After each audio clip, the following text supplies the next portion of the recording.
High বন্ধুরা, দেখো কীরকম, দেখুন সকাল সকাল ওরা পেন নিয়ে খেলতে বসে গেছে। সকালবেলায় পড়াশোনা করেছে, বলছে আর ভাল লাগছে না মা, একটু খেলি। জিজ্ঞেস করলাম কি খেলবি? পেন নিয়ে খেলবে।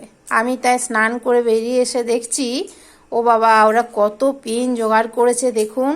এই দেখুন পুরনো হয়ে গেছে, সব পেনগুলো লেখে লেখে শেষ হয়ে গেছে, ওরা ফেলেনি, একটা প্লাস্টিকের মধ্যে জমিয়ে রেখেছিল। আজকে সেগুলো বার করেছে, তারপরে ওরা কাউন্ট করছে যে আমাদের কতগুলো পেন হয়েছে। এই দেখুন সকাল সকাল খাইনি, কিছু নেই, এখন দু বোনে চলে গেছে পেন কাউন্ট করতে।